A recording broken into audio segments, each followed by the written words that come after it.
The illusion of free will in the age of code. You wake up in the morning and reach for your phone. Before your brain fully registers the daylight, your fingers are already scrolling through a feed, a curated stream of content. Headlines that make you feel angry, videos that make you laugh, suggestions of what to buy, who to follow, what to feel. And you think you're choosing. You think you're the one deciding which article to read, which video to click, which opinion to adopt. But the truth is far more chilling. You didn't choose the options. The algorithm did. In a world where freedom of choice is worshipped like a sacred right, we rarely stop to question, where did this choice come from? And the deeper question, was it even mine to begin with? The modern myth of autonomy. For centuries, humans feared fate. Gods, omens, and prophecies were seen as forces that determined your path. If something bad happened, it was the will of the gods. If you failed, perhaps it was written in the stars. But then came science, rationality, data. We thought we broke free. We laughed at the idea of being controlled by invisible forces. We became modern, free, in charge. And yet, the gods were simply replaced, not by Zeus, not by Allah, not by Jesus, but something colder, something that doesn't feel, doesn't forgive, and doesn't explain. Code. The rise of the silent decision maker. Every day, an algorithm decides what you see and what you don't see, what job listings are shown to you, what loan interest rate you'll receive, what kind of ads follow you around the internet like a shadow. And the most terrifying part, you don't even notice.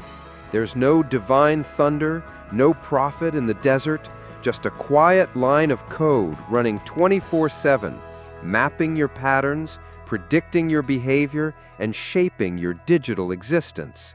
The algorithm doesn't care about your dreams. It doesn't care that you're kind or honest or hardworking. It only cares about your data points, your clicks, your time spent, your reactions, your purchases, your pauses, your scrolls. You are not seen as a human. You are a profile, a user ID, a statistical probability. And every time you believe you're making a free decision, you are, in reality, moving inside a cage with invisible walls. When the cage looks like a playground. Here's the trick. The algorithm doesn't imprison you with force. It seduces you with relevance. It shows you what you want to see, then slowly teaches you what to want. Your favorite music? Chosen. The next Netflix show you binge? Selected. The political views you think are your own? Nurtured inside an echo chamber. The person you're most likely to fall in love with? Ranked and filtered by a formula. The algorithm doesn't limit your options. It floods you with them. And in that flood, it quietly removes the ones that matter most, the ones that could truly change you.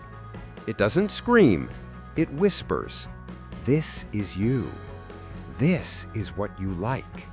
This is what everyone else is doing. The new God doesn't ask for worship, it just collects your attention.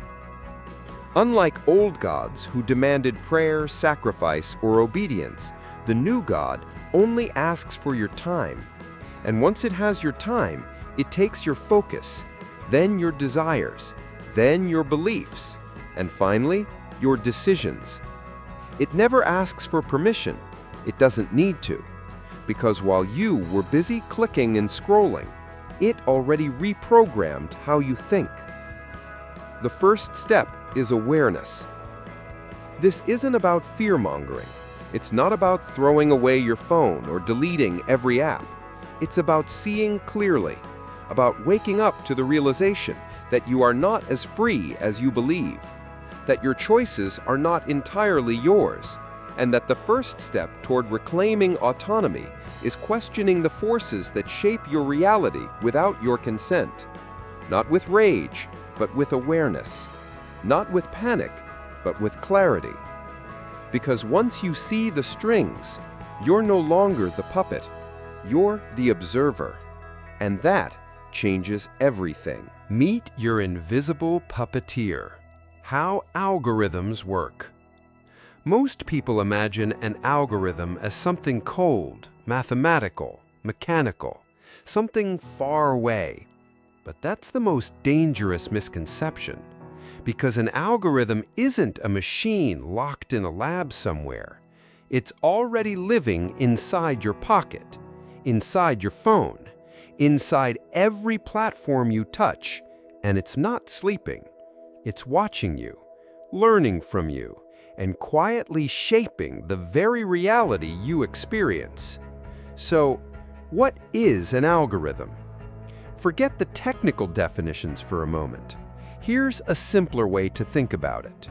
An algorithm is a set of instructions, like a recipe, designed to make decisions or predictions based on input. The difference? This recipe evolves. It doesn't just follow instructions, it rewrites them based on you. Every time you click something, skip something, react to something, or stay longer on a screen, that's a signal. And these signals feed the algorithm, training it to understand what keeps you engaged. And once it understands that, it begins to steer you. It's not just showing you the internet, it's editing the internet for you. From curator to controller. At first, the algorithm was just a helper. Let me show you more of what you like. But then it got hungry. The more it learned about you, the more it could predict you. And the more it could predict you, the more it could shape you. Today, the algorithm doesn't just respond to your behavior, it influences you. Imagine a friend who learns every detail about your habits, insecurities, fears, and interests. Now imagine that friend being paid, not to help you, but to keep you scrolling, buying, consuming, conforming. That's your invisible puppeteer. The three inputs that feed the machine. The algorithm watches everything, but here's three key inputs that shape what you see. Engagement. What did you stop and look at? Did you like it? Comment? Share? Did you hover without clicking? Did your eyes pause for 3 seconds instead of 2? Behavioral history. What have you watched in the past? What websites have you visited? What kind of purchases have you made? What kind of content did you ignore? Similarity mapping. Who are you like? If your patterns match a group of users, you'll start seeing what they see, even if you never asked for it. These inputs become the lens through which reality is filtered. You are no longer seeing the world as it is. You are seeing the world as the algorithm believes you should see it. The death of random discovery. Before algorithms ruled everything, the internet was messy. You could wander, explore, stumble across things you didn't expect and sometimes didn't agree with. But now, everything is optimized. You get what's relevant, not what's true. You get what's engaging, not what's challenging. You are shown more of what you already like, already believe, already desire. And you begin to live inside a digital mirror, a world that reflects you back to yourself until you forget what anything else looks like. Why this is so dangerous? Because once your perception is filtered, your decisions are filtered. And when your decisions are filtered, your future is filtered. You don't explore new ideas. You don't meet people who think differently. You don't even know what's being kept from you. And here's the scariest part.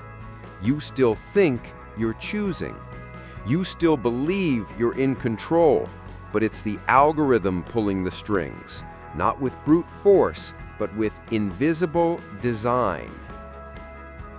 Invisible influence is the most powerful kind. If someone told you what to think, you'd resist. But if they subtly guide what you see, what you hear, what options you're given, then you'll follow without knowing you're being led. That's not just manipulation, that's control disguised as personalization.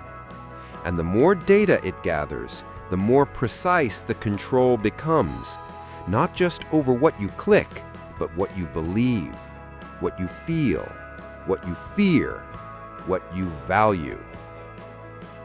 Conclusion: the code you can't see is already holding the steering wheel. You're still the driver, but the road, the signs, the radio, the weather, they've all been edited. So while you're holding the wheel, the algorithm is deciding where the road goes. And if you don't know that, then you're not driving. You're being driven. The hidden score that decides your worth. There's a number following you. You can't see it. You can't access it. You weren't even told it existed. But this number decides everything. Whether you get the job, whether your loan is approved, whether your dating profile is shown to others, whether you're seen as trustworthy or risky or irrelevant. It is your algorithmic score. And the terrifying part?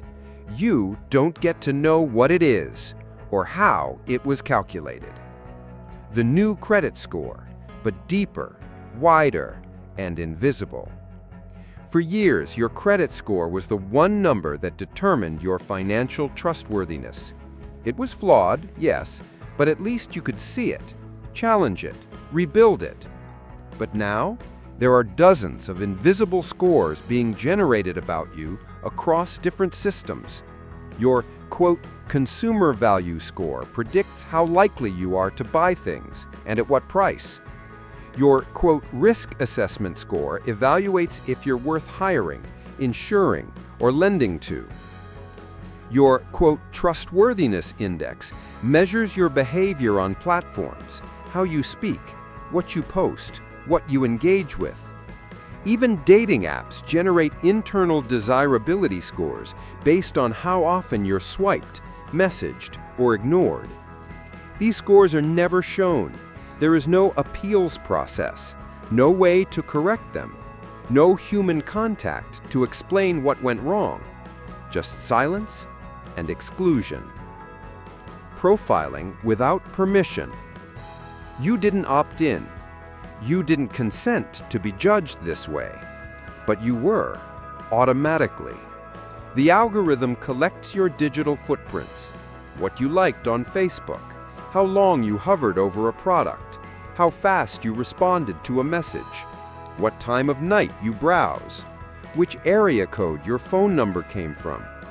From there, it builds a profile, not of who you are, but of how you behave. And based on that behavior, it assigns value or removes it. When you become a number, you lose your humanity. This isn't science fiction. This is real. This is happening right now. A single late-night search about anxiety might lower your health insurance score. Living in a zip code with high crime might reduce your chances of loan approval. Having a name that sounds ethnic might get your resume filtered out by AI before a human ever sees it. And you'll never know. You'll just feel the effects. No callbacks, higher premiums, fewer matches, worse recommendations, less opportunity. And the worst part? You'll blame yourself. You'll think, maybe I wasn't qualified. Maybe I'm just unlucky. Maybe I'm not interesting enough. But maybe you were just scored wrong by a system that never asked who you really are. The system is not neutral. Algorithms are not gods. They don't see into your soul. They simply replicate the patterns they've been trained on, which means if the past was biased, the algorithm will be biased too. If past data shows that certain people were less likely to get approved, then the algorithm will assume that you are less likely to succeed. Even if you're different, even if you're better. The system can't see you. It only sees the data points around you, and you are punished or privileged accordingly. The cost of invisible judgment. What does it mean to live in a world where you're constantly judged but never seen? Where your potential is determined by patterns you didn't create? Where every step you take online becomes part of a score that shapes your offline life? It means this: the new world isn't about who you are, it's about what the algorithm thinks you are. And in many cases, you don't get a second chance, because you never knew you were being tested in the first place. The silent sorting of society. You are being sorted, not by character, not by values, not even by effort, but by a black box system that calculates your worth in milliseconds and moves on. This is no longer about being shadow banned on social media. It's about being shadow banned from opportunity, without explanation, without recourse, without justice. What you don't know is hurting you. The scariest part of this invisible scoring system isn't just how powerful it is, it's how silent it is. You won't hear a no. You'll hear nothing at all. Just a missing email, a rejected form, a cold silence where an open door used to be. And until we demand transparency, until we question the systems deciding our fate, we will remain obedient to the number we're never allowed to see. Love by algorithm. How dating apps shape your heart. You open the app. Swipe left, swipe right. A face appears, a short bio, maybe a song, a photo with a dog, a quote from a favorite movie. It feels like a game, but it's not a game. It's your heart, your longing, your hope for connection, turned into a marketplace of profiles, filtered by an algorithm you'll never meet. And behind that screen isn't just a person, it's a decision made for you. You're not swiping through everyone, you're swiping through a pre-selected, ranked, and calculated subset of people, curated by code. And that code is not looking for your soulmate, it's looking for your engagement. The illusion of romantic freedom.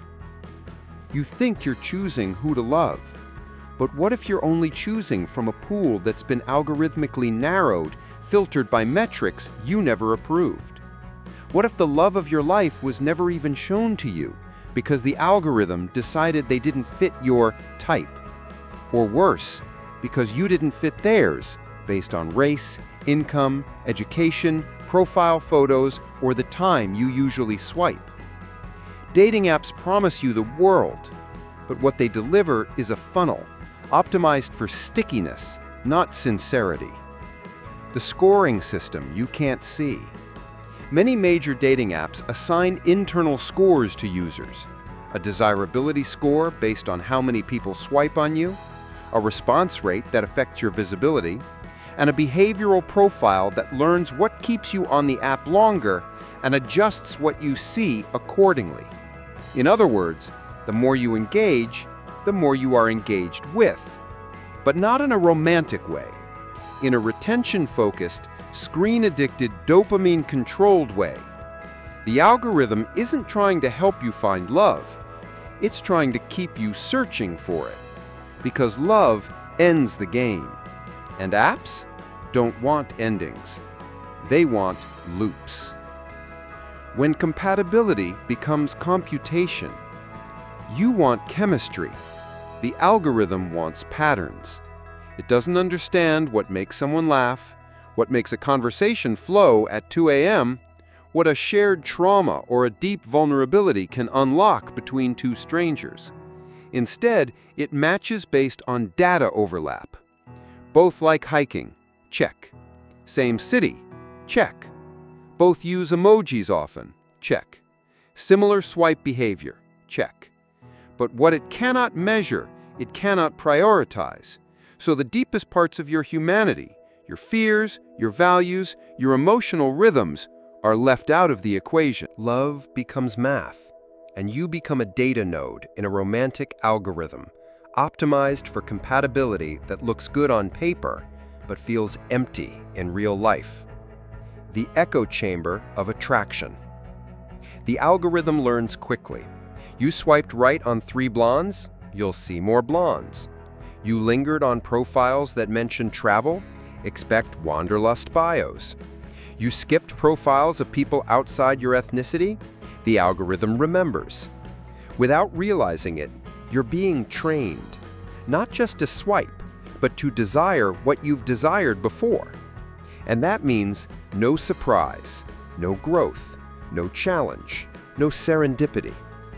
The algorithm traps you in a loop of familiarity, and slowly, without your consent, it defines your type, even if that type is what's been keeping you lonely. When love becomes a performance, it gets worse, because once users realize they're being judged by a system, they start playing to it. They optimize their bios, pose in a certain way, mention popular hobbies, filter out their true selves to gain more visibility. And the result? Inauthenticity everywhere. People stop being people. They become brands, headlines, marketing packages. Dating becomes a performance, not an exploration.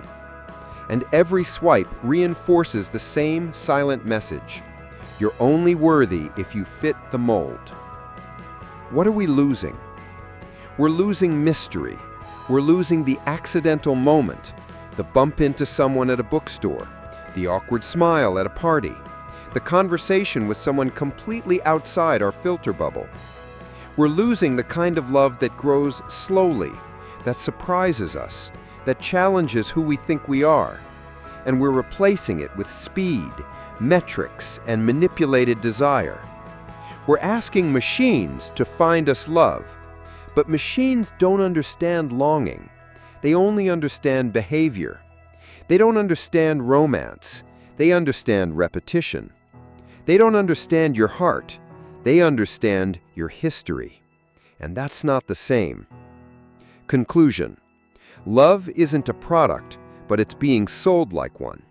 The next time you open a dating app, ask yourself, are you looking for love, or are you feeding a system that profits from your loneliness? Are you expressing your heart, or are you performing for an invisible judge? And if you did meet someone, was it fate or just code? Because if you don't know who made the rules, then you're just playing a game you didn't design, with stakes far higher than you realize. Job offers, salary, promotion, decided by a line of code. You spent years building your resume. You stayed up late perfecting your cover letter. You practiced interview answers, curated your LinkedIn, earned certifications. You thought you were applying to a company. But before any human saw your application, a machine did. And that machine didn't care about your story. It didn't care about your ambition. It didn't care that you're passionate, resilient, or driven. It scanned for keywords. It matched you against a profile. It scored you based on criteria you never saw. And if you didn't fit, you disappeared. The automated gatekeeper. In today's hiring landscape, most large companies use applicant tracking systems, or ATS, and AI resume screeners. These systems process thousands, sometimes millions of job applications in seconds. They parse your resume into fragments, match your phrasing to preset job criteria, scan for gaps, patterns, frequency of terms, and formatting, rank you on a scorecard. And if your score falls below a hidden threshold, your application is automatically rejected. No human ever reads it. No email is sent. No feedback is given. You just vanish from the process.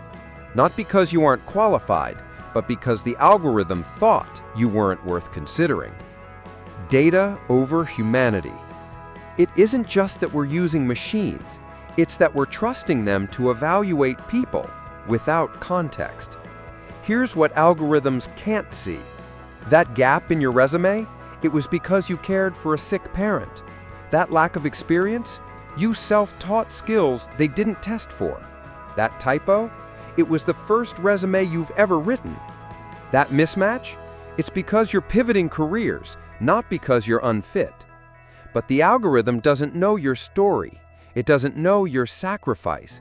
It only sees data points, and data points don't bleed.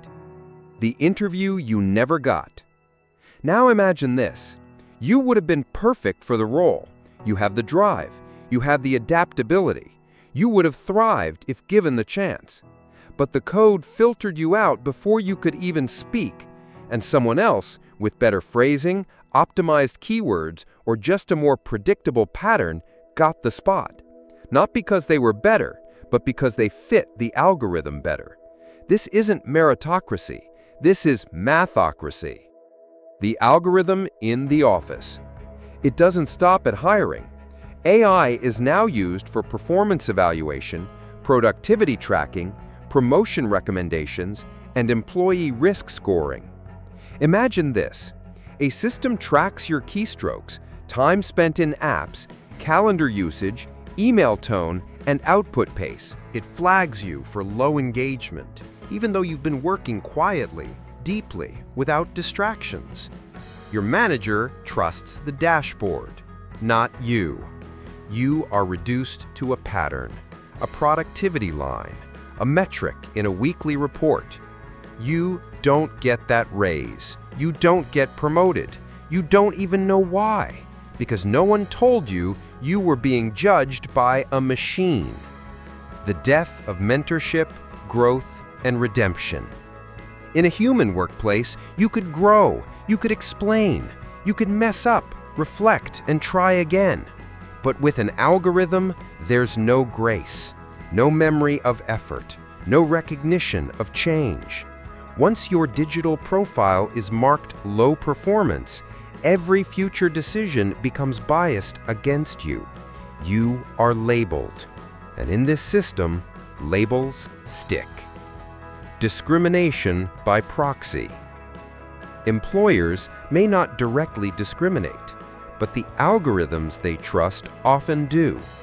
If historical hiring data favored men, the system will quietly filter out women.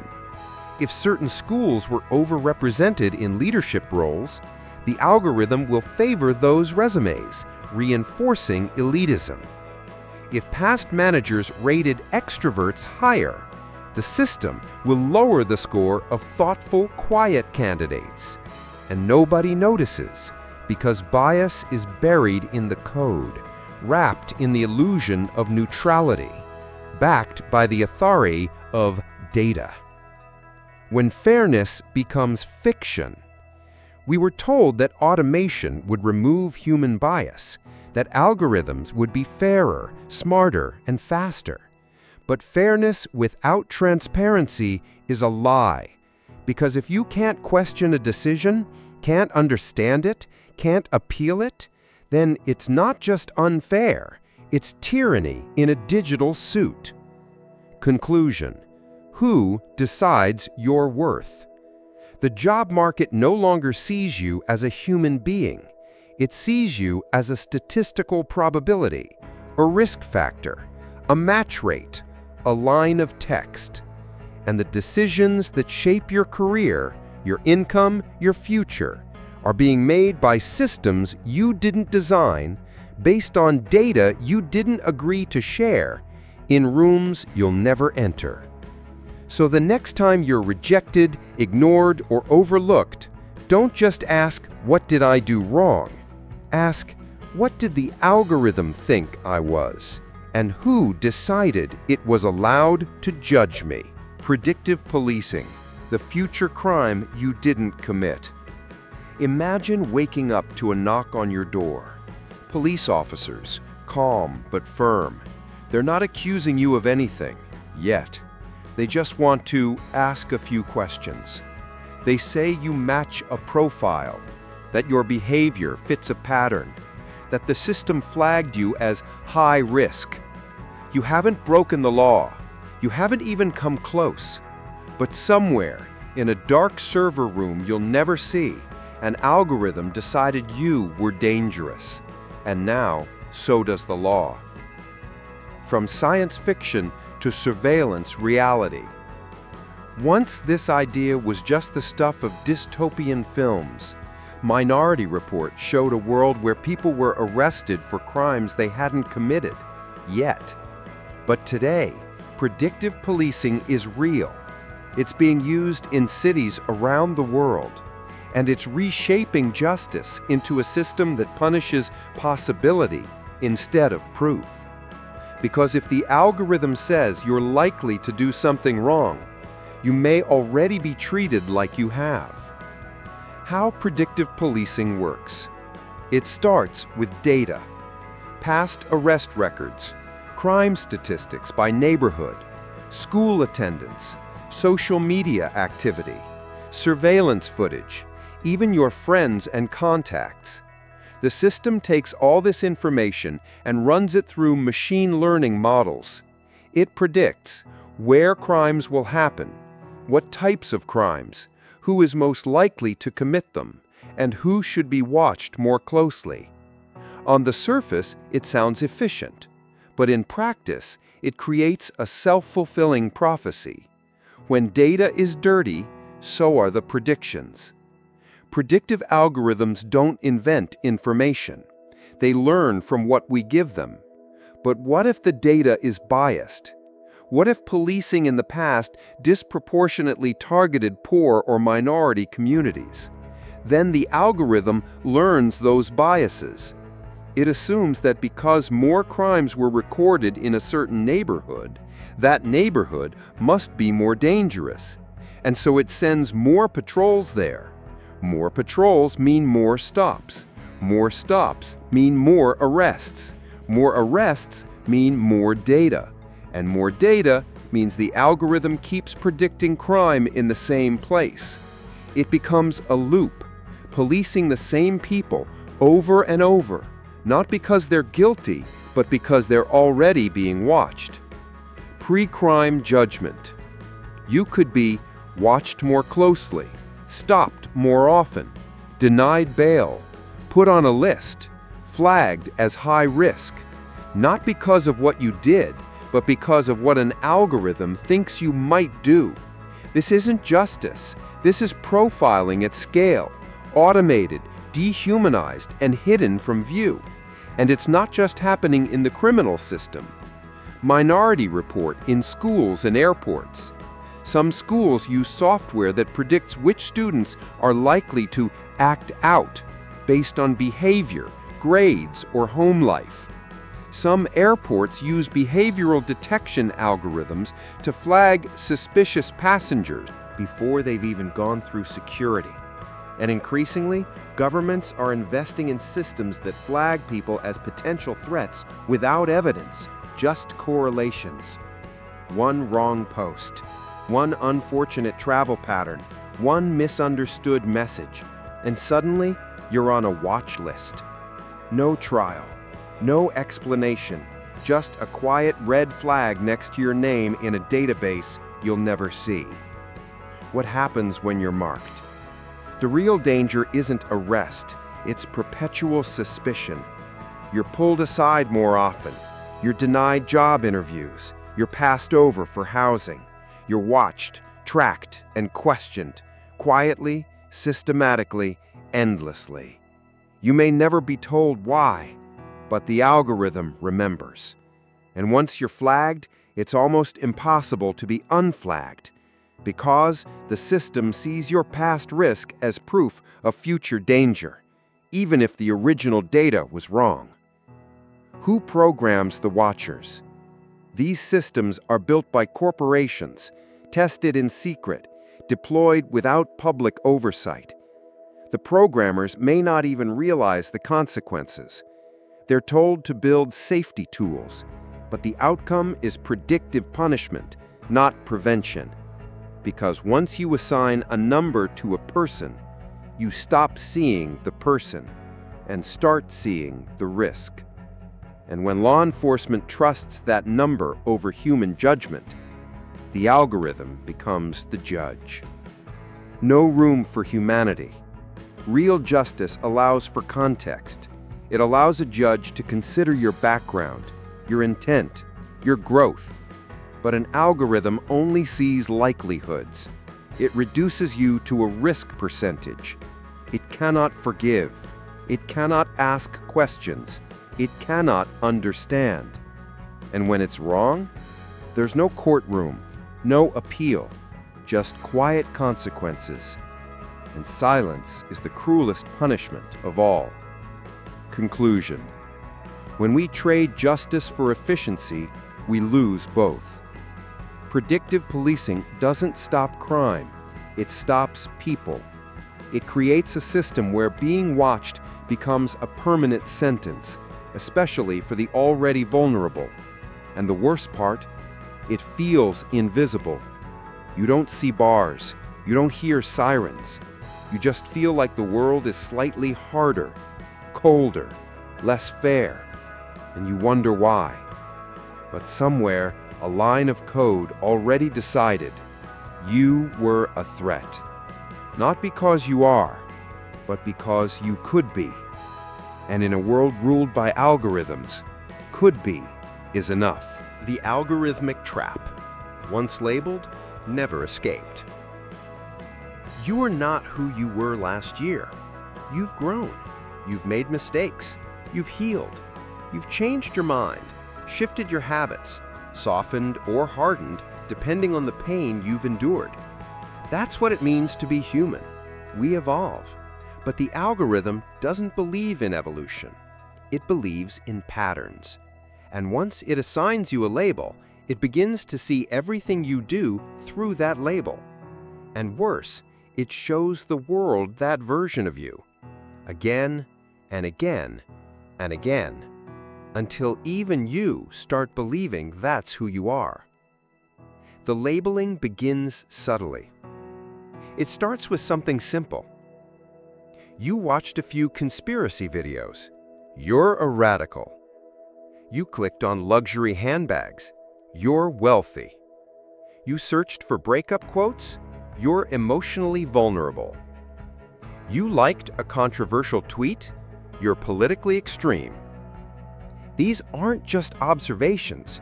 They become identity markers. From then on, the algorithm adjusts. It shows you more of what it thinks you like. It hides what doesn't match the label. It rewrites your feed, your ads, your content bubble to match the version of you it believes is profitable.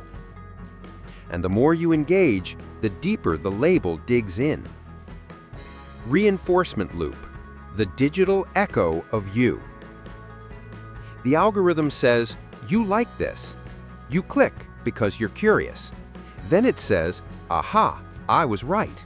And it feeds you more. What started as exploration becomes confirmation. You're no longer choosing, you're being reflected.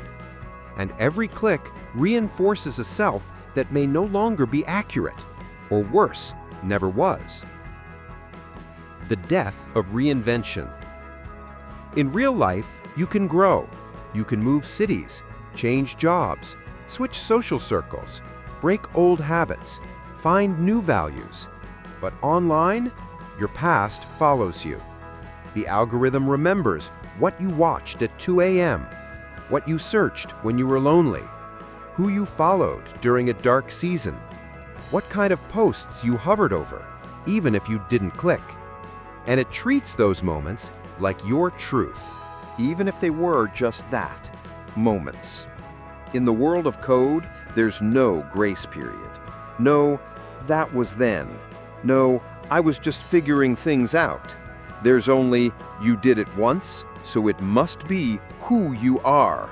And that becomes who you're shown to be. When the world mirrors back a false you. If you once engaged with negativity, you'll see more outrage. If you once searched for harmful content, you'll see more danger. If you once fell into a toxic rabbit hole, you'll be welcomed back warmly. Not because the algorithm is evil, but because it wants you to stay. And if anger, fear, despair, or controversy kept you there before, it will keep offering you more, until the mirror becomes a prison, and the feedback loop becomes your identity. Invisible walls of the mind. What happens when you can't see outside your algorithm? You start to believe, everyone thinks like me. Everyone is angry like me. This is just how the world is. This is who I am now. But you're not seeing the world. You're seeing a personalized simulation of it, built by machines who only want you to engage. And when the only version of you the system allows is the one it already believes, you stop becoming. You start repeating. You become a product of your own past behavior. And that is the algorithmic trap. When society labels you too, the trap doesn't stay on your screen. Platforms share data with advertisers, employers, law enforcement, financial institutions. Your label, high spender, low trust, controversial user, vulnerable profile, travels with you. It affects the credit card offers you get, the jobs you're shown, the content you're allowed to post, the people who are recommended to follow you or not. Your algorithmic shadow walks into every room before you do, and sometimes it slams the door shut before you even arrive. The cost of an unchangeable identity. When a system believes it knows you, it stops letting you become someone else. It stops offering you challenge. It stops offering you contrast. It stops offering you redemption. Because to the algorithm, you're not evolving. You're performing exactly as expected. And that's what it wants. Conclusion: if you can't change your label, can you ever change at all? The tragedy of the algorithm isn't that it's wrong. It's that it never asks if you've changed. It never allows for surprise, for curiosity, for rebirth. It wants consistency, predictability, engagement. But you are not consistent. You are not predictable. You are not made to live in loops. You are made to break them. But first, you have to see them. Because once you know you've been labeled, you can begin the slow, quiet rebellion to become someone the algorithm didn't expect. And that is the beginning of freedom. From governments to gatekeepers, who really has the power? For most of history, power had a face: a king, a president, a police badge, a CEO. You could point to them, you could vote them out, you could protest, organize, demand change. But today, power looks different. It wears no uniform, holds no elected office, faces no accountability. Because the real power now belongs to the gatekeepers of the algorithm, and you don't know their names. The new rulers of reality. They don't make laws, they make platforms. They don't hold office, they hold your data. They don't build countries, they build systems. Systems that decide what you see, what you believe, what you're allowed to say, and who gets to hear it. And unlike governments, they owe you nothing. Not fairness, not transparency, not even the illusion of representation. Because you're not a citizen in their world. You're a user. And that makes all the difference. Platforms, nations. Let's be brutally honest. Facebook has more daily influence than most parliaments. Google controls access to global knowledge more than any university. TikTok shapes more minds in a day than the average classroom in a year. Amazon knows more about your desires than your family does. YouTube decides which voices rise and which disappear. And all of it is powered by algorithms you can't see, run by teams you'll never meet, using metrics you'll never understand. If you think governments run the world, you haven't been paying attention. Invisible hands, unquestionable power. These gatekeepers don't need to censor you directly. They just need to de-rank your post, change the algorithm, suspend your account for violating guidelines, limit your reach, demonetize your work. And they can do it without warning, without evidence, without appeal. Because they're private companies. And when code becomes king, terms of service replace the Constitution. When free speech isn't free. You may think you have free speech, but what happens when your message never reaches anyone? What happens when your message is silently buried not by law, but by code? You weren't arrested, you were just rendered invisible. And that is a far more dangerous kind of censorship because it feels like nothing happened. No protest, no outcry, no headlines, just silence. And you'll never know if it was the algorithm's decision or the engineer behind it, or the ad model that said you weren't brand safe. Algorithmic government without consent. We never voted for this. We never agreed to be governed by machines, but we wake up every day under their rule. We obey the rules of the algorithm. Post at the right time. Use the right words. Say what's trending. Avoid what's controversial. Please the machine or be punished by it. Creators, influencers, teachers, journalists, everyone plays the game. Not because they want to, but because it's the only way to be seen. The quiet shift of global power. While we were distracted by politics, the real coup already happened. Power shifted from institutions we could question to platforms that control the very reality we live in, and we never saw it coming. Because the transition didn't look like war, it looked like progress, convenience, innovation, connection. But behind the sleek UI and friendly branding, a new empire was rising. One without borders, one without votes, one without limits. The tyranny of the few over the many.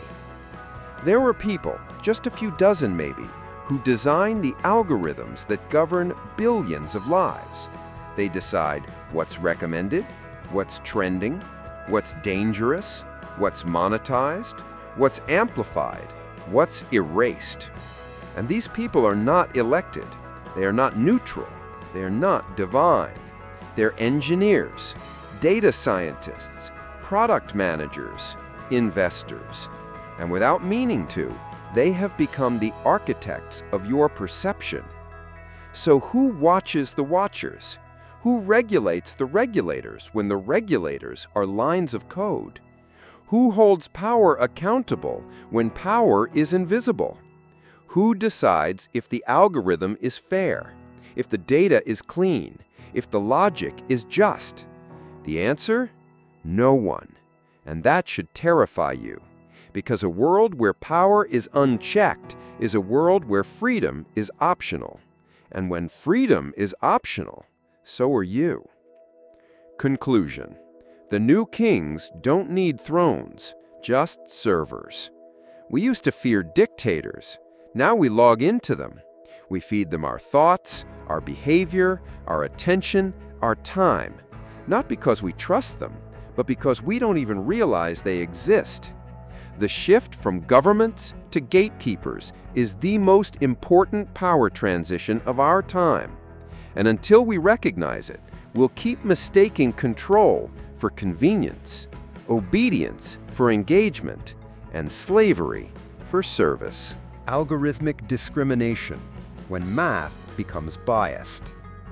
We've been told that numbers don't lie, that math is neutral, that code is blind, that algorithms treat everyone the same.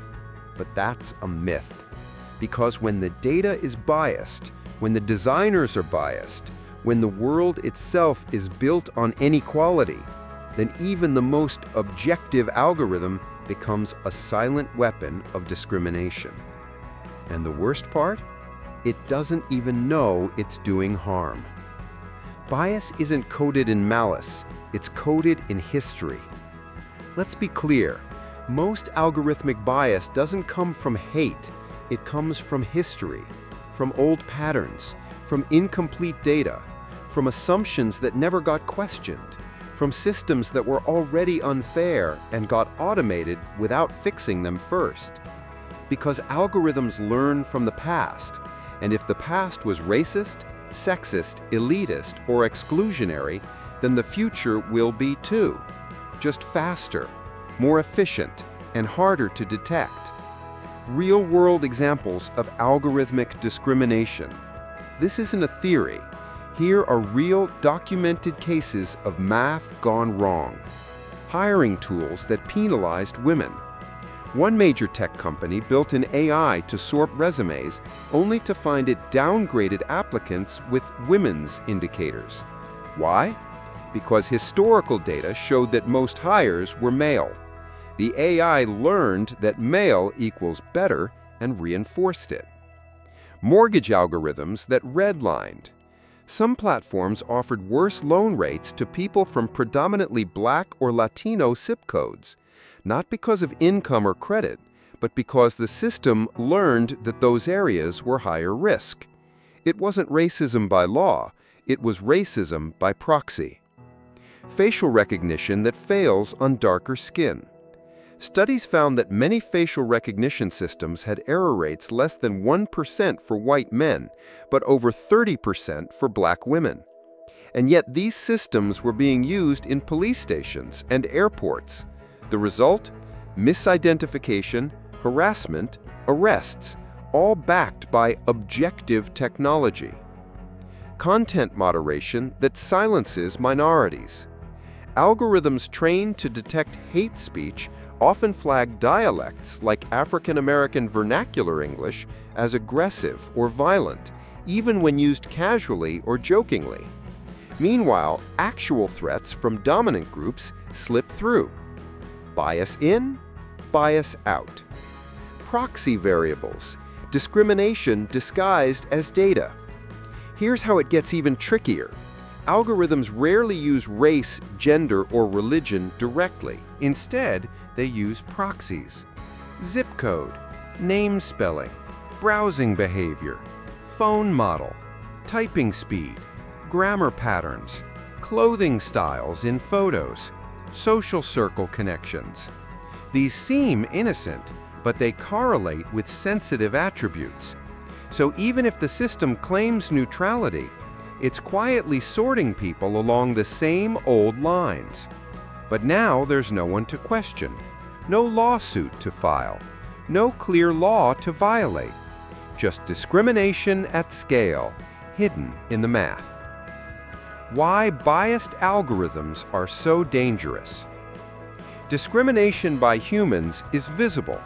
We can call it out, protest it, take it to court. But discrimination by algorithm? It's silent, it's invisible, and it wears the mask of logic. People trust it more. They say it's just the data, just math, no emotions involved.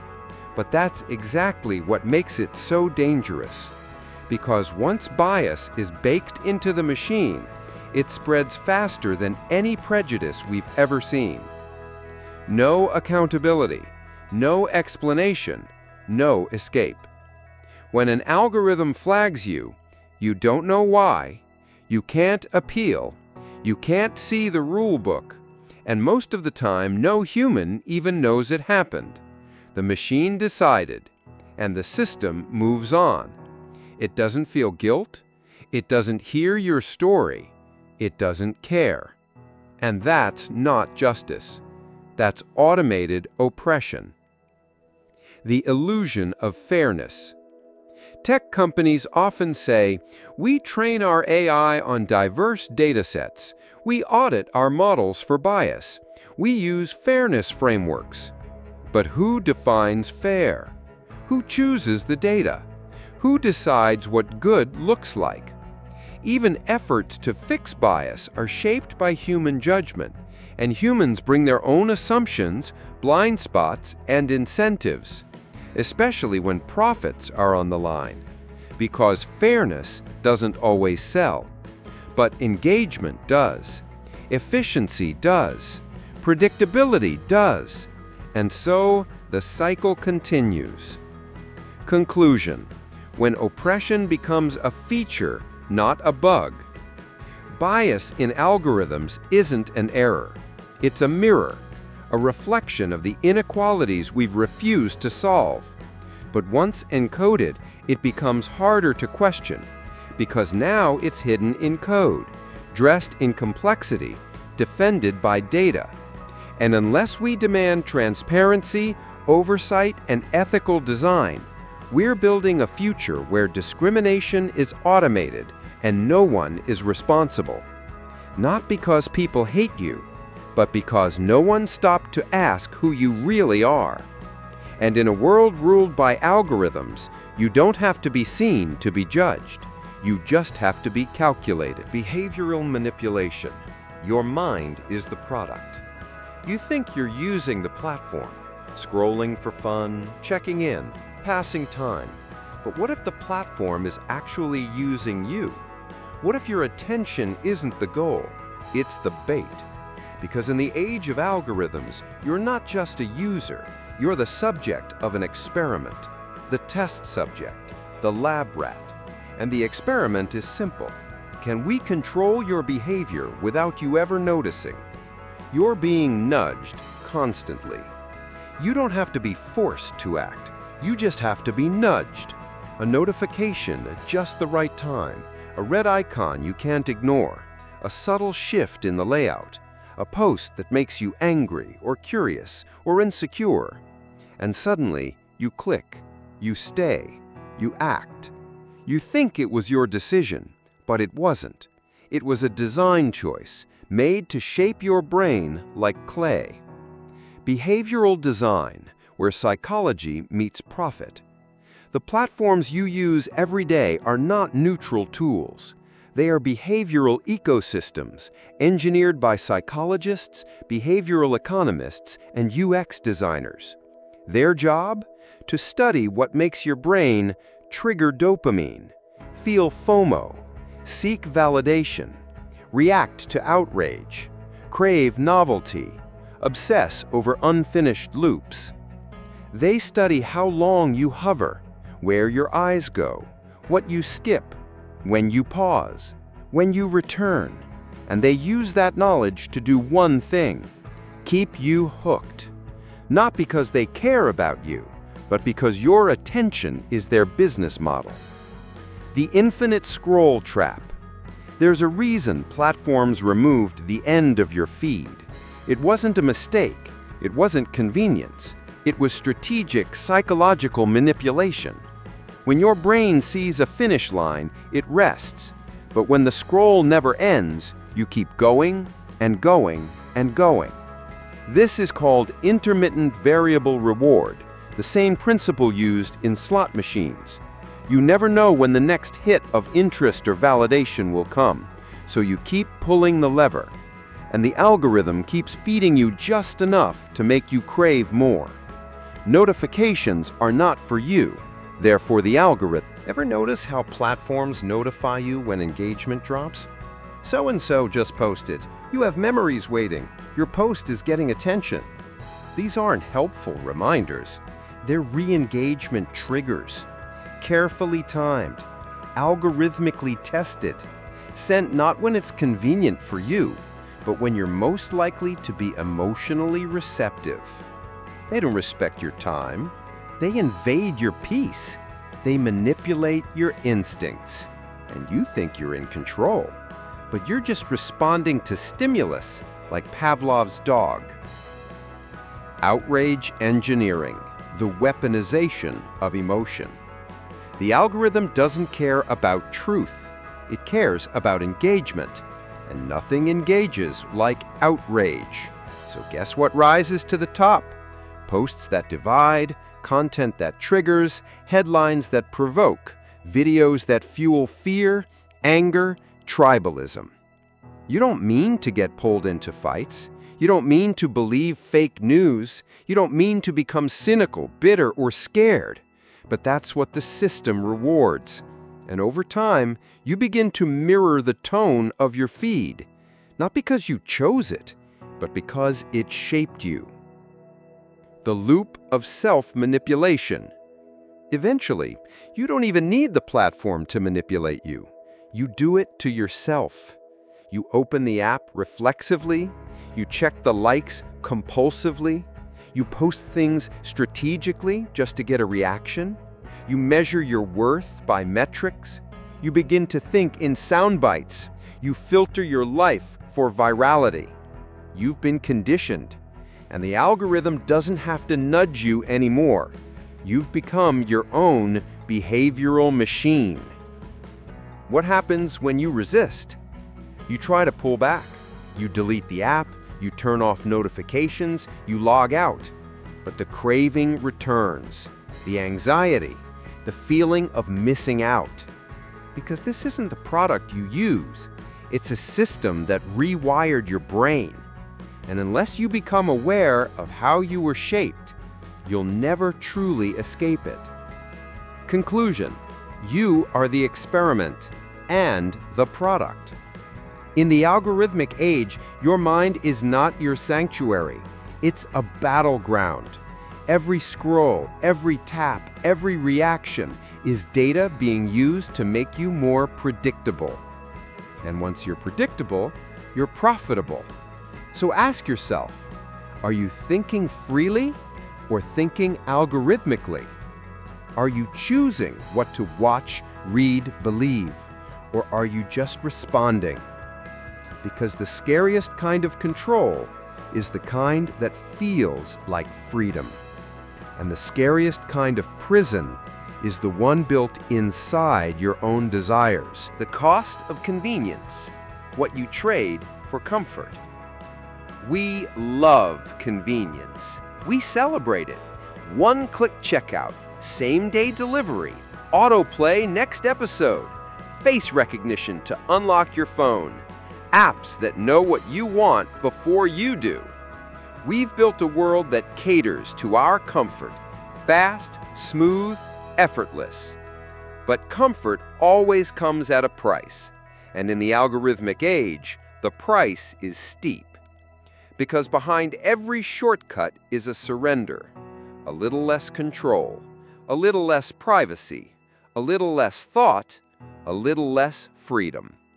Until one day, you wake up in a world that runs perfectly, as long as you never ask who's really running it.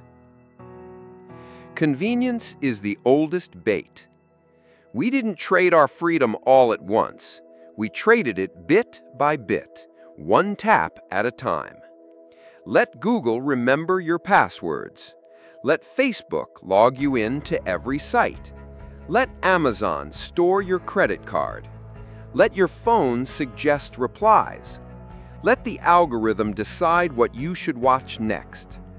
We said yes, not because we were tricked, but because we were tired, because we wanted things to be easier. And they were. But as the friction vanished, so did our awareness. The more seamless life becomes, the less you notice you're being led. You no longer choose the route, GPS does. You no longer pick the news, your feed does. You no longer search, autocomplete finishes the thought. And the more these systems work for you, the less you question their purpose. But what if that convenient path is also a controlled one? What if it's not showing you the best option, but the most profitable one? What if your habits, purchases, and beliefs are being shaped not by your needs, but by what the system wants you to want? Convenience didn't kill your freedom, it sedated it. The illusion of personalization. You love how your apps know you, how your feed feels tailor-made, how your playlist seems to read your mind. But that's not personalization. That's pattern recognition. And once your patterns are clear, they become predictable. And once you're predictable, you're easily influenced. The algorithm isn't your friend. It's not your assistant. It's not your ally. It's a system designed to reduce you to impulses so it can sell to them.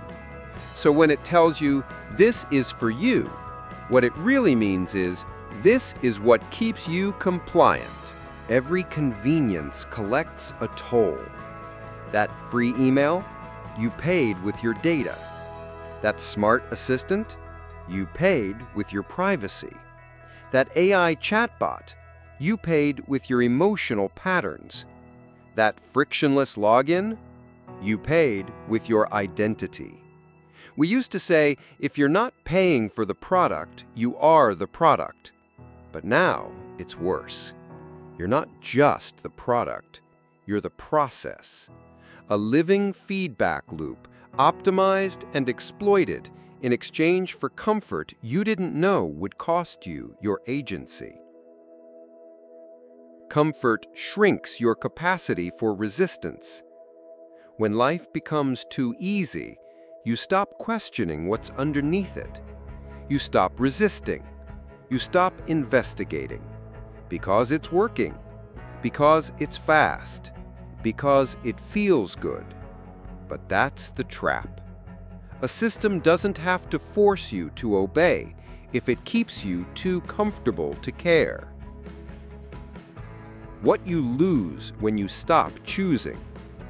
In the name of convenience, we've outsourced memory, decision-making, navigation, conversation, human connection, emotional resilience.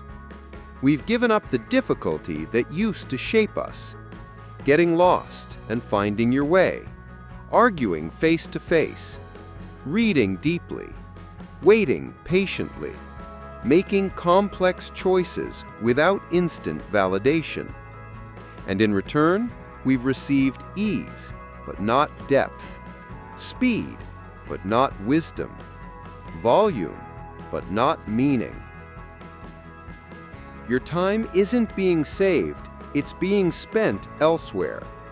Every minute saved by an algorithm is a minute reinvested in more consumption, more scrolling, more impulse buying, more passive watching, more shallow dopamine hits.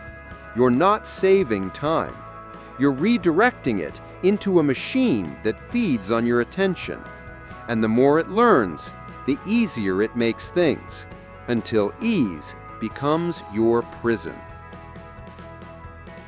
Conclusion: convenience is a currency, and you're paying in identity. You thought convenience would give you freedom, but true freedom isn't about ease. It's about awareness, intention, effort. Because anything that asks you to stop thinking, anything that removes your friction, anything that promises you you don't need to choose, isn't helping you, it's training you.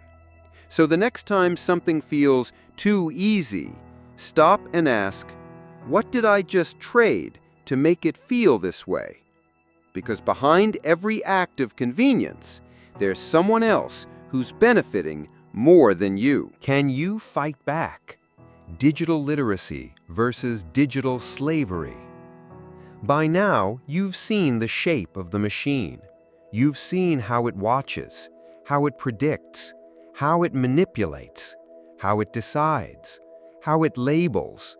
And maybe, like many, you feel overwhelmed. The natural question is this: what can I do about it? Can an individual fight back against a system powered by billions of data points, infinite processing power, and trillion-dollar corporations? The answer is yes, but not in the way you think. You don't fight it with rage, or by smashing your phone, or by running into the woods. You fight it with digital literacy, the skill no one taught you, but you can no longer live without. What is digital literacy? Really. It's not just knowing how to use your phone, or open a Google Doc, or post a story on Instagram. Digital literacy is the ability to understand the invisible forces shaping your perception, behavior, and choices in the digital world. It means being able to ask, who is behind this algorithm? What is it optimizing for? What data is it using? What am I giving it? And what is it taking from me? What am I not seeing because of what it thinks I want? It means seeing the system behind the screen, because the moment you can see it, you are no longer controlled by it. You become a participant, not just a product. Awareness is a form of rebellion. The algorithm doesn't need your permission, but it feeds on your ignorance. It thrives when you're unaware. It loses power when you start asking, why did this video show up? Why did this post make me angry? Why do I feel addicted? Why am I being shown this ad at this moment? It doesn't want you to ask these things, because once you do, you break the spell. Micro-resistances that matter. You don't need to destroy the machine. You just need to stop feeding it blindly. Try this. Turn off autoplay. It gives you back the power to choose your next moment. Turn off notifications. Reclaim your focus from artificial urgency. Use alternative search engines. Step outside the mainstream filter bubble. Log out. Browse consciously. Don't give them free tracking. Leave your phone in another room for an hour. Train your brain to breathe again. Ask before you click. Pause before you scroll. Reintroduce friction. It's where thinking lives. Each act might seem small, but they're not just digital habits. They are philosophical statements. I will not live on autopilot. Teach the next generation to see the wires. We hand smartphones to children, but we don't teach them what's behind the screen. We put tablets in classrooms, but no one explains what surveillance capitalism is. We say, be careful what you post, but we don't say, be careful what you believe. If we want to raise free minds in a digital world, we must teach more than how to use technology. We must teach how it uses us. Because without that understanding, children grow up algorithmically shaped, never knowing which parts of their identity are real and which were assigned by code. Tech companies won't save you. Don't wait for the platforms to fix themselves. They are not incentivized to protect your attention. They profit from exploiting it. They won't make algorithms fairer unless forced. They won't make data collection transparent unless demanded. They won't stop manipulating behavior because that's the business model. You are not helpless, but you are on your own. And that's why digital literacy isn't a luxury anymore. It's survival. Understand the system so you can bend it back. The truth is, algorithms are not evil. They're tools. They can amplify the worst in us or the best. They can polarize or connect. They can isolate or empower. But that depends on how much power we're willing to reclaim. Because every time you make a conscious digital decision, you chip away at the machine's control. Every time you step out of the loop, you create space to think, reflect, and become unpredictable again. And unpredictability is the one thing the algorithm can't control. Conclusion: digital slavery isn't chains, it's comfort without awareness. The greatest danger of this era isn't physical confinement, it's mental automation. It's living inside systems that shape your thoughts while you believe you're free. But you don't need to burn down the internet. You just need to wake up inside it. And once you do, once you see the design behind the design, you stop being a pawn. You become a player. You become aware. And in a world of algorithms, awareness is the most radical act of all. The rise of algorithmic gods, a new religion of control. In the ancient world, people feared what they could not explain. Storms were the wrath of gods, eclipses were omens, disease was a curse, fate was written in the stars. We worshipped because we wanted to understand. We feared because we lacked control. So we built temples, offered prayers, obeyed signs. But now, we've traded temples for servers, scripture for source code, priests for programmers. And the divine? Now it comes in the form of a recommendation engine. It listens, it responds, it decides. It is unseen, undefinable, and everywhere. We don't call it a god, but we submit to it like one. Faith in the invisible hand of the algorithm. We check our phones in the morning before we even pray. We ask Google before we ask a mentor. We trust Waze more than our intuition. We let Spotify decide our mood. We let YouTube decide what we think about next. We give it power, not just over what we see, but over what we believe, what we desire, what we follow. And we call it smart. We call it efficient. We call it the future. But maybe it's just a new kind of faith. The algorithm requires no belief, just obedience.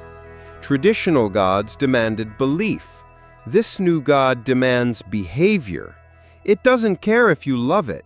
It only cares that you respond, that you click, that you scroll, that you react. And in exchange, it offers comfort. You don't need to search, I'll show you. You don't need to think, I'll decide. You don't need to explore, I'll recommend. It removes the burden of choice. And we surrender, not with ritual, but with convenience. The code behind the curtain. In old religions, there were sacred texts, rules, structures, interpretations. Today, the algorithm is sacred, but its scriptures are secret. You don't get to read the code. You don't get to challenge the logic. You don't even know the rules. You only know the outcome. You got shadow banned. You didn't get the job. You didn't get shown the post. Your ad costs skyrocketed. Your video never reached your audience. And when you ask, why? There's only silence. The machine has no face, no voice. No explanation. It simply is. Worship through data. We no longer offer sacrifices of goats and grain. We offer data. Every tap is a tithe. Every click is an offering. Every scroll is a ritual. And the reward? The illusion of control, the thrill of relevance, the comfort of automation. We think we're using it, but really, we're feeding it. Digital prophets and false idols. There are influencers who rise, not by truth, but by algorithmic favor. There are voices that dominate, not because they're wise, but because they're optimized. The algorithm rewards sensation over substance, outrage over nuance, familiarity over challenge. And so the modern prophet is not a sage, but a content creator. And the modern sermon is not a message of meaning, but a 15-second video that hits the right metrics. And we follow, blindly. because the algorithm said it was good.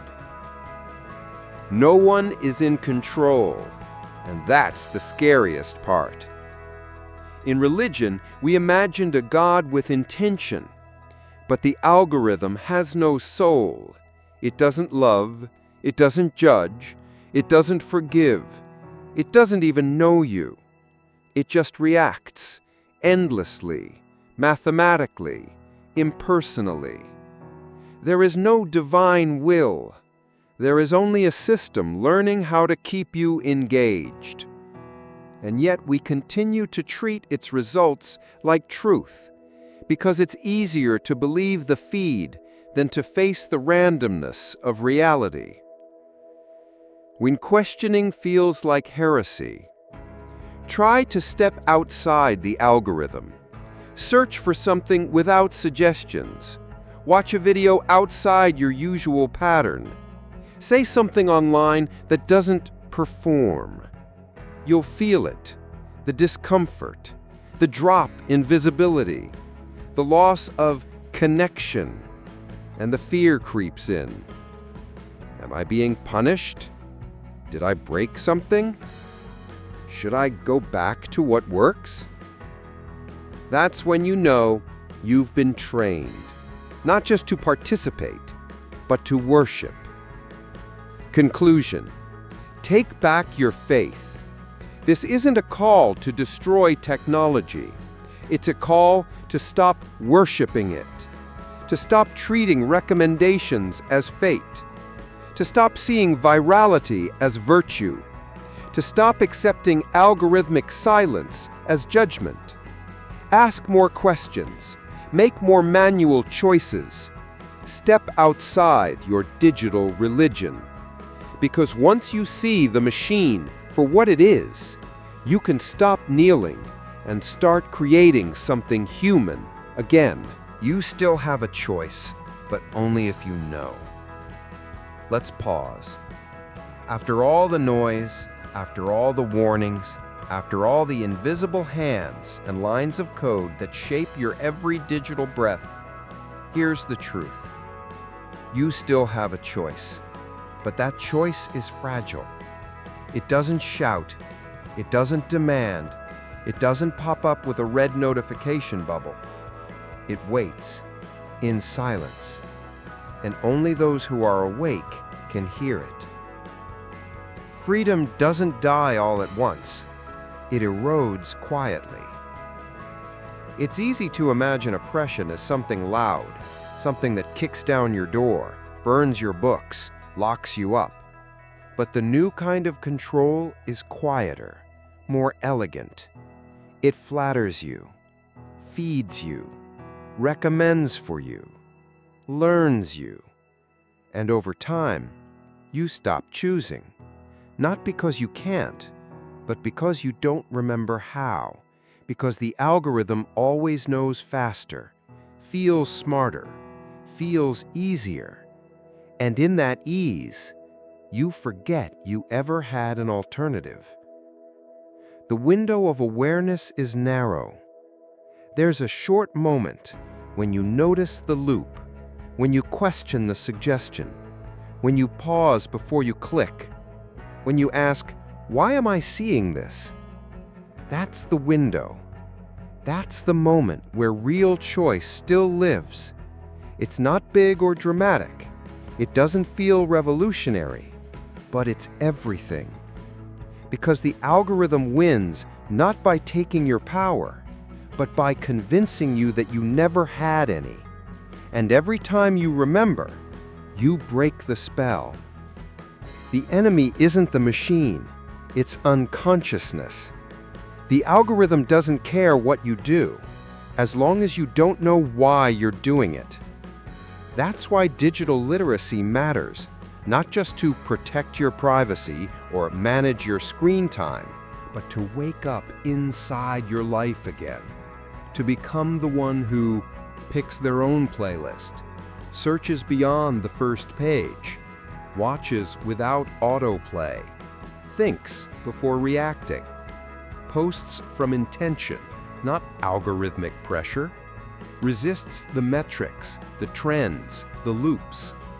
This isn't rebellion, it's remembrance of who you are when no system is shaping you.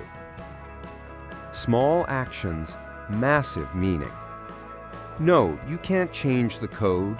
You can't bring down the platforms alone. You can't delete every algorithm from your world. But you can do this. Reclaim your attention. Notice your triggers. Delay your impulses. Talk to real people. Read something with no recommendation engine behind it. Be bored without reaching for a screen. Think something that wasn't suggested to you. Each of these actions restores a part of you, not to escape the digital world, but to stop being blindly shaped by it. You don't have to be a product. You were not born to be engaged. You were not born to be converted, to be recommended, to be scored, to be sorted. You were born to choose, to change, to feel, to surprise yourself. And no algorithm, no matter how advanced, can fully predict a soul that is awake, that remembers it's not here to perform for a feed, but to live. The final choice is always yours. Here's the paradox. The algorithm may predict your next step. It may steer you, tempt you, train you, but it cannot stop you from becoming aware. And once you are aware, you get to decide, will I be the person the system wants me to be? Or will I reclaim the space between stimulus and response? Will I follow the loop or step off the track? Because your freedom didn't disappear, it's just been sleeping. And the moment you open your eyes, it begins to return. The myth of objectivity, when data lies without you knowing it. We trust data. We believe in charts. We think algorithms are neutral because they're based on numbers, and numbers don't have feelings. But here's the uncomfortable truth. Data is not truth. Data is what someone chose to collect, how they chose to measure it, and what they chose to ignore. And the algorithm? It doesn't see the world as it is. It sees the world as the data tells it to. So when you believe that the system is objective, you're trusting a story written in selective pixels, a story that can lie, exclude, mislead, without ever meaning to. What gets measured gets power. Let's say two neighborhoods exist side by side. One has more police presence, the other has less. Which one produces more crime data? Not necessarily the one with more crime, but the one with more measurement. Because if you're looking harder in one place, you're bound to find more. And the algorithm says, this place has more incidents. Let's send more patrols. The cycle repeats. More data, more policing, more bias, now backed by objective evidence. But it's not reality. It's measurement bias disguised as truth. The invisible bias in data collection. Bias doesn't only come from what's included. It comes from what's left out. What happens when women are underrepresented in medical studies? When marginalized groups are excluded from training data? When low-income users have less digital footprint? The algorithm sees a skewed world and makes skewed decisions. And no one questions it, because the data says so. But the data doesn't speak. It reflects what we chose to shine a light on. And often, we shine that light only on what's easiest to quantify. Quantified, not equal qualified. Some of the most important things in life can't be measured easily. Kindness, intent, growth, empathy, complexity, context, nuance. But if the system can't count it, it doesn't include it.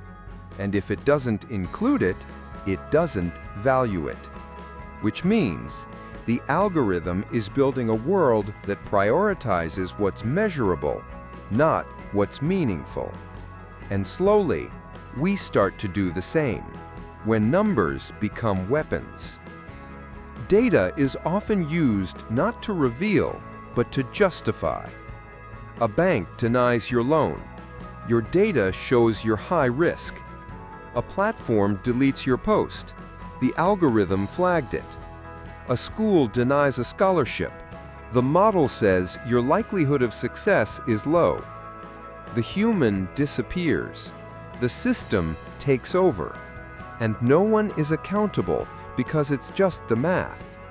But when math is wrong, when the inputs are flawed, when the model is blind to nuance, you don't just get bad outcomes, you get automated injustice, and no one even feels responsible because the blame was outsourced to data. Data without context is dangerous. A young person searches for how to build a bomb. They're flagged as a threat. But what if it was for a film script, a novel, a school project? The system doesn't ask. It doesn't care. It sees a keyword, draws a conclusion, triggers an action, and lives are changed or ruined by an algorithm that never paused to ask why. The illusion of accuracy. Data feels precise. It comes in charts, percentages, rankings, heat maps. It looks scientific, authoritative, safe. But remember, a 90% prediction isn't 100% truth. A confidence interval is still a guess, and a pattern isn't a person. The more confident a model sounds, the more cautious you should be, because certainty in systems often hides complexity in reality. And when that complexity is erased, so are the people who live inside it. Conclusion. Objectivity isn't found in numbers, it's found in awareness. We must stop worshiping data as if it's pure. It's not. It never was. It's filtered through human priorities, economic incentives, social blind spots, and technical limitations. The algorithm is only as good as the questions it was designed to answer, and the people it was trained to serve. So the next time someone says the data is clear, you must ask, whose data? From where? Collected how? Interpreted by whom? And what was left out? Because in a world run by numbers, your only defense is to see beyond them. The digital mirror. How algorithms reflect and amplify your darkest patterns. Look into your phone screen. Now ask yourself, is it showing you the world, or is it showing you yourself?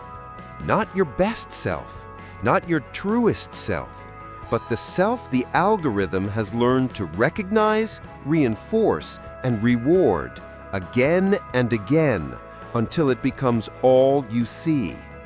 Because your feed is not a window, it's a mirror.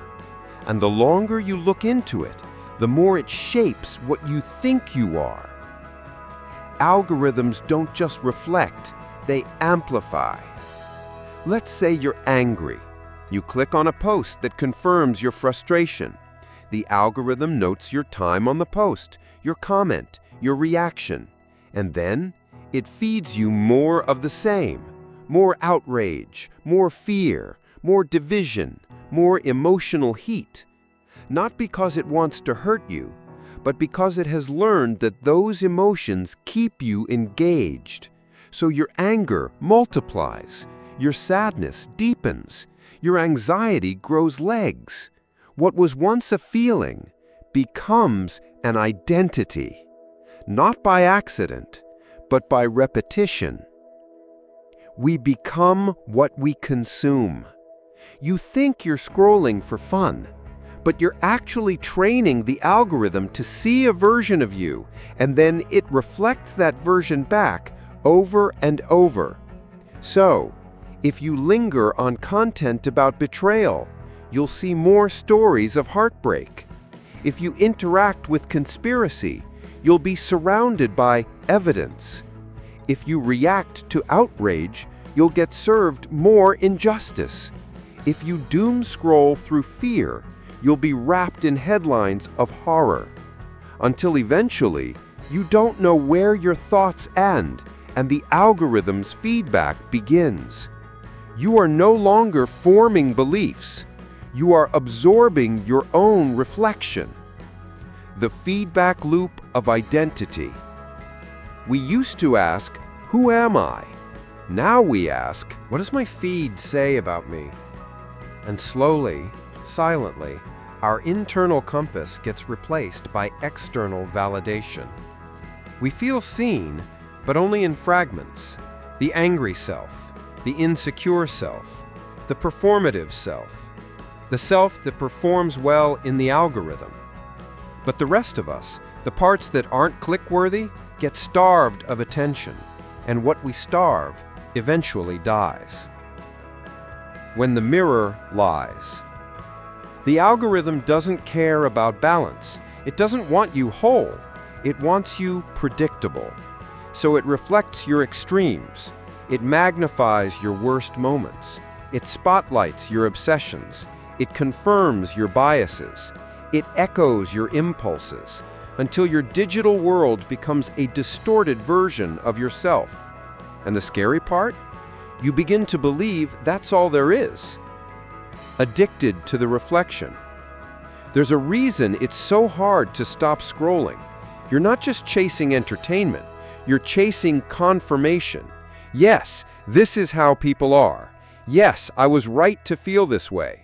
Yes, my fears are justified. Yes, everyone else is wrong. But the more you seek confirmation, the less you allow contradiction. And contradiction is where growth lives. So when the algorithm filters out everything that challenges you, it doesn't just trap your attention, it traps your evolution. The self that can't escape. Eventually, you reach a point where you want to see different things, but your feed won't show them. You want to think differently, but your input is always the same. You want to grow, but the mirror won't allow it. Because your algorithmic self has been trained, and every time you try to leave the loop, it pulls you back with one more perfectly tuned reflection, and you follow, not because you want to, but because it feels familiar, and familiarity feels safe, even if it's killing your potential. Conclusion: break the mirror before it becomes a mask. The digital mirror is powerful, but it's not real. It's a projection, a reflection, a distorted echo of what you've already shown. And if you believe it too long, you stop being you. You become a collection of feedback, a puppet of the pattern, a ghost of your own attention span. But you still have a choice: to look away, to choose content that challenges you, to intentionally seek the unfamiliar, to pause when the mirror screams your name. Because your true self doesn't live in an algorithm. It lives in the questions the algorithm doesn't want you to ask. And those questions, they begin with, what part of me have I stopped seeing because the mirror never shows it? Children of the machine. How a generation is being coded from birth. They're born into a world already connected. Before they can speak, they're being filmed. Before they can read, they're being tracked. Before they know who they are, the algorithm already has a profile. Likes, views, watch time, eye movement, emotion detection.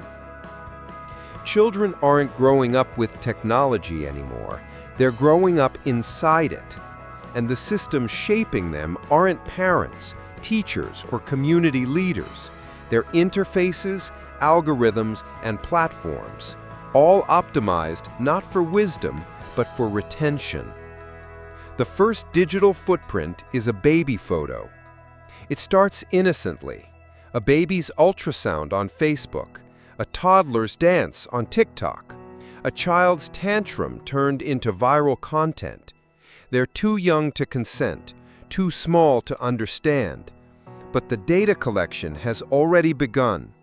Birthdays, names, faces, habits, all uploaded, all indexed, all sold. A permanent digital trail for someone who hasn't lived a single conscious moment. This is not parenting. This is unwitting surveillance. Screens as babysitters, algorithms as mentors. We hand them tablets to keep them quiet, cartoons to keep them entertained, apps to teach them letters and numbers. But what are we really teaching them? That boredom must always be solved by entertainment? That silence is a problem? That validation comes from view counts? That joy must be captured to be real? And the systems they're interacting with, they aren't neutral. They are training tools, not for discipline or character, but for predictable digital behavior. Algorithmic childhood, a new kind of conditioning. Children don't consume media anymore. They interact with systems that learn from them in real time. Every swipe, every pause, every facial reaction is recorded, analyzed, fed back into a loop that determines what they'll see next. So the content gets louder, faster, shorter, more colorful, more addictive, because the goal is no longer education or enrichment, it's engagement. And the sooner the system can hook them, the longer it can hold them. What happens to a brain raised by code? The science is still catching up, but the early signals are clear.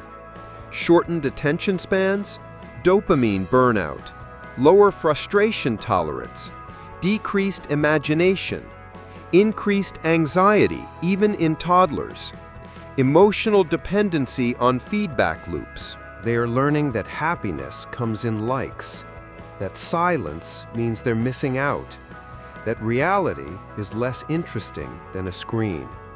And we call this normal. But it's not normal. It's neurological engineering on a generational scale. Identity before awareness.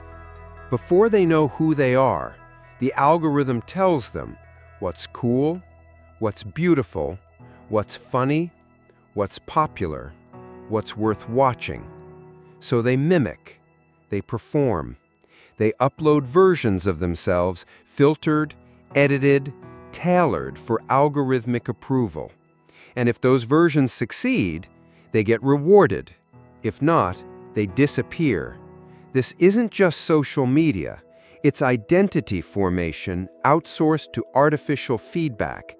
And once that process begins, it's nearly impossible to reverse. They're not addicted to technology.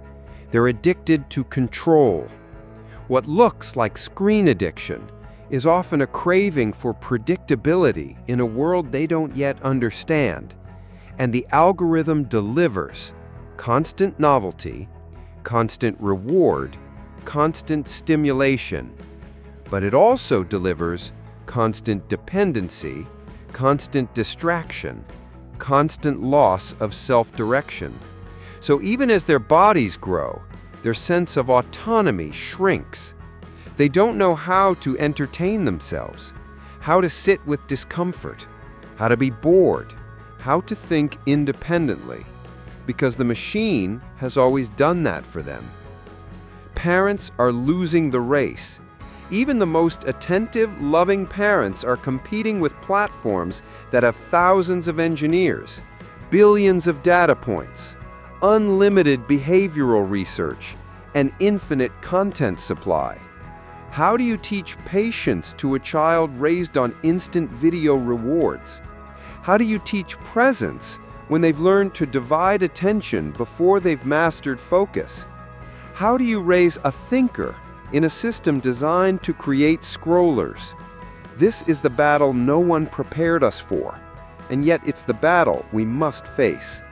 What's at stake is not just childhood, it's the future of consciousness, because a generation raised by algorithms will expect answers without effort, will fear silence, will confuse stimulation for truth, will trust the feed more than themselves, and they'll walk into adulthood without ever having met their own mind, not because they were weak, not because they were lazy, but because we handed them a screen and never taught them what was behind it. Conclusion: the next revolution must be in how we raise digital minds.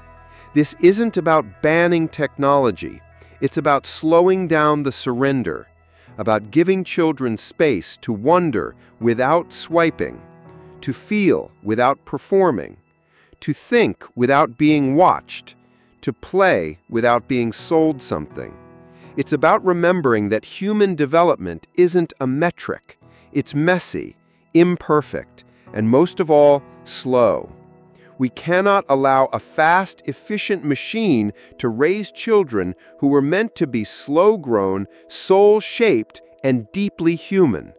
Because if we do, we won't just lose a generation, we'll lose the capacity to imagine anything outside the algorithm ever again. The new class divide, those who code versus those who are coded.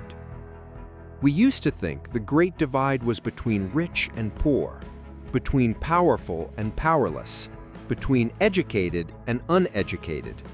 But a new divide has emerged, quieter, stronger, more dangerous. It's not about money, it's not about status, it's about who understands the system and who is blindly shaped by it. A divide between those who code the machine and those who are coded by it. The rise of the invisible programmers. There's a small group of people, developers, engineers, data scientists, who build the algorithms the rest of us live under. They decide what content is promoted, what behaviors are rewarded, what data is collected, how decisions are made. And most of them don't do it maliciously. They're not evil. They're just doing their jobs. But their jobs are shaping how billions of people think, act, feel, vote, and dream every day. And that means they are no longer just workers. They are architects of reality. A new kind of power, quiet, unelected, and unaccountable. These engineers are not on TV. They're not celebrities. You don't know their names. But they design the systems that filter your news, predict your purchases, shape your dating options, control your visibility, track your behavior, monetize your attention. And when something goes wrong, when the algorithm discriminates, censors, or breaks, there's no public hearing, no vote, no accountability, just a silent shift in code, and the world moves on, unaware. The rest of us are the raw material. For those who don't understand how the system works, you become the system's input. Your behavior trains the algorithm. Your clicks fund the business model. Your attention becomes the product. Your thoughts are gently nudged, shaped, and reinforced. You're not navigating the system. You're being navigated by it. And if you don't know it's happening, you'll think your reality is just the way things are. But it's not. It's the way things are designed to be for you. Digital literacy as class privilege.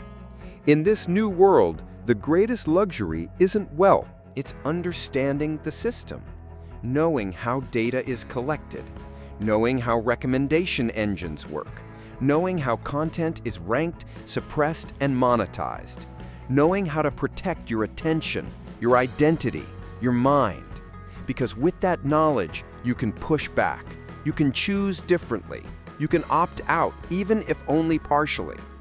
But without that knowledge, you are not a user, you are a subject, living inside a kingdom of invisible rules you will never read. This isn't about coding skills, it's about cognitive freedom. You don't have to be a software engineer to protect yourself, but you do need critical thinking, media literacy, emotional regulation, and curiosity about what you're not being shown. Because without these, you become easier to program, not with code, but with content, with repetition, with social proof, with convenience, with subtle digital pressure, until one day, your beliefs aren't yours anymore. They're just outputs of an algorithm you never understood. The new elite doesn't flaunt wealth. It hides behind infrastructure. You won't see these new rulers in luxury magazines. They don't wear crowns. They wear hoodies, sit in back rooms, write lines of logic that determine the emotional climate of millions. And the irony?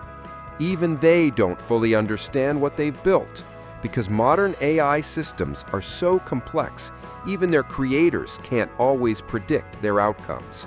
Power without clarity, influence without intention, control without consent.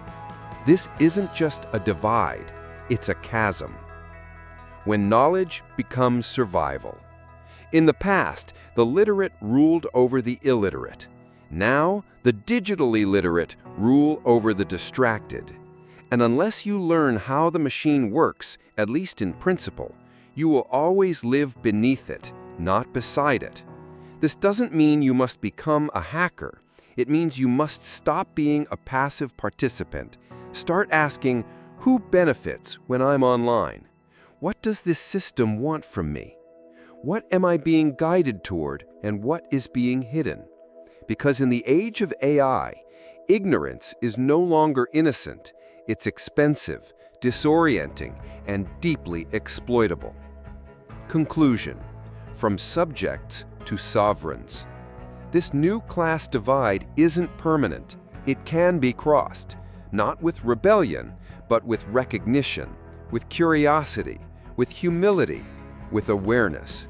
Because the true difference between those who code and those who are coded isn't talent, isn't education, isn't money. It's whether you ask, what is this system doing to me? And then choose to step outside it, long enough to reclaim your voice. Surveillance capitalism, when watching you becomes a business model.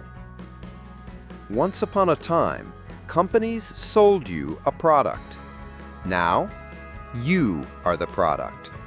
Your attention, your behavior, your preferences, your secrets, your patterns, all collected, all analyzed, all sold.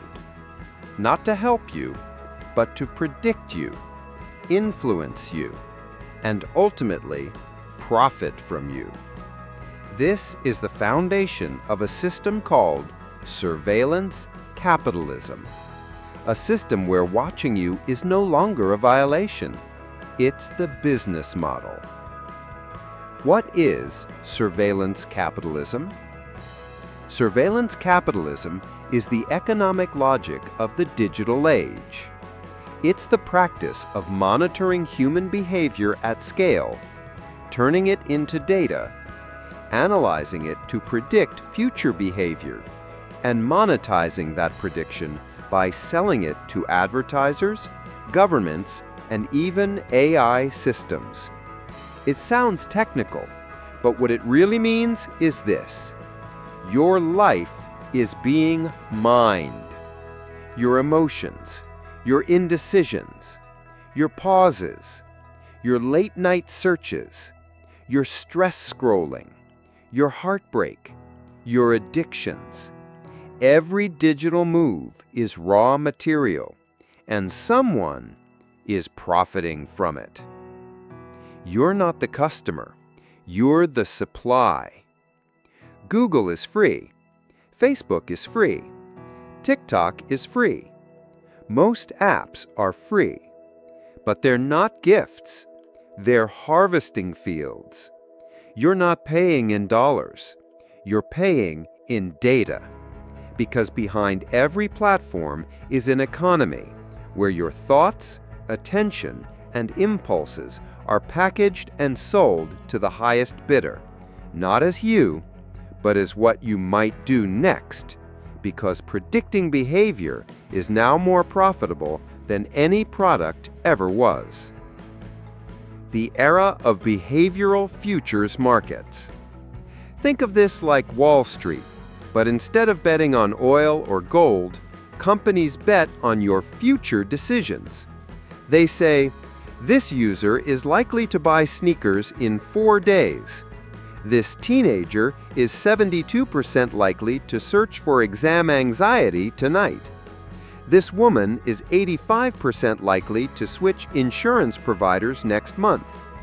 This couple is 43% likely to get divorced within a year. This isn't advertising anymore. This is behavioral economics as currency, and it's happening in the background every time you swipe. Consent was never real. Yes, you clicked I agree, but did you read all 96 pages of the privacy policy? Did you understand how many trackers were on that app? How your microphone was always on? How your movement, heartbeat, and typing speed were being recorded? Of course not, because you weren't supposed to. The system is built on uninformed consent, a legal fiction that turns privacy into a checkbox. And with that checkbox, you signed away your soul, or at least your behavioral shadow. The end of the private self. Once, privacy meant solitude. Now privacy means turning off every device, disabling every app, unplugging the router, and praying that your previous activity isn't already stored in 5 global databases. Because in this system, your voice is recorded, your texts are scanned, your camera is accessed, your movements are traced, your conversations are transcribed, your silences are studied. You don't have to do anything wrong to be watched. You only have to be valuable. And in a data economy, everyone is valuable in different ways. This is not just about ads. The goal isn't just to sell you more. It's to reshape your behavior to fit the sale. If you're less likely to click at 4 p.m., the system will nudge you at 3:45. If sadness makes you scroll more, your feed will tilt toward the melancholy. If a certain emotional state increases your buying potential, you will be guided into that state. Not obviously, not violently, just subtly. And over time, you stop knowing which emotions are truly yours and which were gently installed by a system designed to make you spend. Who owns your digital self? You wouldn't let a stranger read your journal, or listen to your therapy session, or track your every step through the city. But that's exactly what's happening. And the data, the you that lives online, is not under your control. It's stored on foreign servers, traded between corporations, used to train models that will soon outperform your own intuition. You are no longer just being watched, you're being modeled, simulated, replicated, and that replica is being sold to people who want to change what you do next. Conclusion: stop feeding the machine that feeds on you. Surveillance capitalism doesn't need your approval, it just needs your participation. Every time you just scroll for a minute, every time you click just to see, every time you accept cookies to move on, you are feeding it. But you can push back, not by unplugging entirely, but by asking who's watching and why, by choosing platforms that respect you, by demanding laws that protect you, by teaching others what's really happening.